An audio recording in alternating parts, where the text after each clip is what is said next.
કે વ્યક્તિએ કોને મત આપ્યો છે. શું નામ તમારું? સિંગાડા કૃષ્ણાભાઈ સોમલાભાઈ. અચ્છા, અને આ વખતે તમારે ચૂંટણીમાં મુદ્દો શું છે? આ વખત ચૂંટણીમાં તો મુદ્દો શું કહેવાનું, શું કહેવાનું? કોણ ગમે? એ તો ગમે તે હાલવા જાય ત્યારે ગમે, ત્યારે શું કહેવાય, અત્યારે ના કહેવાય. ના કહેવાય ને, કેમ ના કહેવાય? ના કહેવાય. અચ્છા, હા, રાહુલ ગાંધી આવવાના જ તમારા વિસ્તારમાં, આવવાના. તો એ ગમે?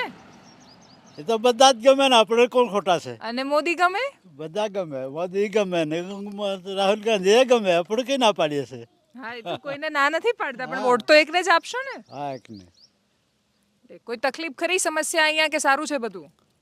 તકલીફ તો ખરી ને બેન, અમુક પાણીનો વિસ્તાર ને કોઈ સહાય નથી આપતા.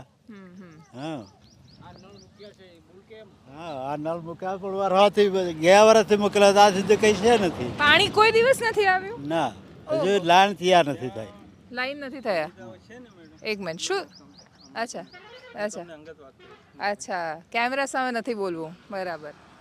તો અહીંયા આ આખા ગામમાં એકચ્યુઅલી આ પ્રશ્ન છે ને, આ મોટા ભાગના જિલ્લાઓનો છે પાણીનો, અને આનું કવરેજ તો અમે વારંવાર બતાવી ચૂક્યા છીએ. અમુક જિલ્લાઓમાં પગલાં લેવાયા, અમુક જિલ્લાઓમાં નથી લેવાયા, પણ એટલી 1-1.5 વર્ષ થયો. 2022ની ચૂંટણીમાં સરકારે જાહેરાત કરી હતી કે 100% ઘરે નળથી જળ આવી ગયું છે. આ લોકોના ઘરે નળ આવ્યા, કનેક્શન જ નથી આપ્યા, એટલે જળ આવવાની તો વાત ઊભી જ નથી થતી. પછી બીજું શું, તમે જમીનનું શું કહી રહ્યા હતા? જમીન પેઢીનામાંથી અમારે રોકાણ કરેલી છે, ખેડાણ કરી છે, હા, પણ કોઈ નામ નથી થતી.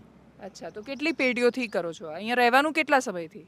અહીંથી રહેવાનું તો અંગ્રેજો વખતના મારા દાદા રહેતા હતા. ઓહો, હા, એટલે પેઢીઓથી અહીંયા જ રહો છો? અહીંયા જ રહે. તો તકલીફ ક્યાં આવી રહી છે? તકલીફ આ જમીન ઉપર, મારે જમીન નામે ન થાય તો મારે હે ને ત્યારથી ઉભરવાનું. હા, કોઈ સરકાર પાસેથી નામે હોય તો લોન માંગજે તો મળે. હા, અને પાછલી પેઢીને પણ કામ લાગે ને. અહીંયા બધા છોકરાઓને ભણાવતા કેમ નથી? છોકરાઓને ભણાવી જશે, પણ આ છોકરાઓ ટાઈમ પૂરતા જાય, જતા નથી પાછા. રિક્ષાઓ મેલેને બહાર ના જાય, પાછા આવે, છોકરાઓ હોના પડે ના આવે, એવું એવું કરે. અચ્છા, કેમેરા ટર્ન કરજો, એક સાથે ઉભેલા છોકરાઓ પણ બતાવવા છે. અને આમાંથી મોટા ભાગના છોકરાઓ, મોટા ભાગના નહીં, ઇનફેક્ટ કોઈ જ નહીં, એમ એક ખાલી પિંકલ 12મા ધોરણની ફરીથી પરીક્ષા આપે છે, બાકી એના સિવાય કોઈ જ ભણવા નથી જતું. અને એ લોકો ભણતા નથી, જે લોકો ભણે છે એ લોકો પરીક્ષામાં સફળતાથી પાસ નથી થઈ શકતા. તો શિક્ષણ જ્યાં સુધી વિસ્તારોમાં નહીં આવે ત્યાં સુધી કોઈ પણ પ્રકારનો વિકાસ, જે સર્વાંગી વિકાસ છે, તો શક્ય જ નથી.